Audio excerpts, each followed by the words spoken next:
Ka gazetar dhe analist në Kosovë që paguhen me para që vijnë me çanta nga Serbia. Kreshni Gashi e bëri këtë akuzë. Nuk dha asnjë emër. Vetë vendosje i madh dhe i vogël. Me shpejtësi e shpërndan këtë deklaratë të medjes së Jeta Xharës.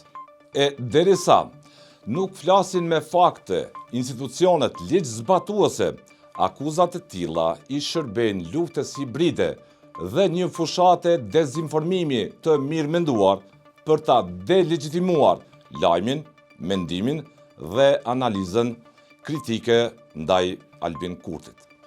Nëse kjo mund të quhet fushat e nxitur direkt nga Kurti me facilitimin e platformës së Jeta Xharës, paraqet shqetësim serioz për median e lirë, rrjedhimisht për demokracinë dhe rendin liberal. Jeta Xhara, kjo nuk është gazetari, është fushat e fylliqur.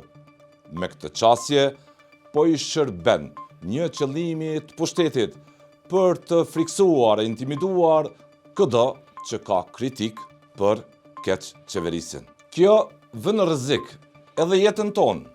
Trego emrat nëse i ke, kush na qenë kanë sipas jush, ata apo ato që janë bler nga Serbia.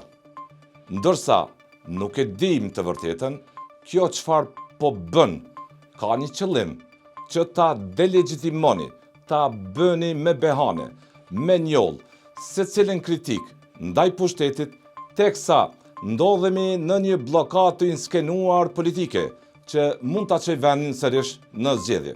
Që Serbia e sotme dhe e djeshme mbetet e pa denacifikuar me qëllime të qarta për ta minuar Republikën e Kosovës dhe për t'i zhbërë shqiptarët në Ballkan. Që ajo kishte e ka ende rekrut. Këtë nuk e vë në dyshim fare.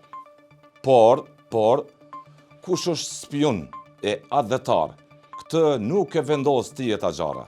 As dhe jona e hiq me pak Albin Kurti.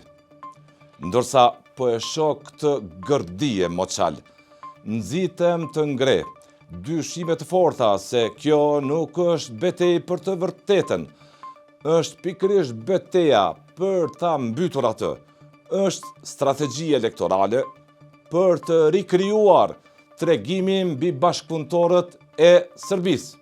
Duke e ushqyer këtë narrativ elektorale, po ndërtohet kjo fushat e rrezikshme për t'i bërë gazetarët dhe analistët pa dallim.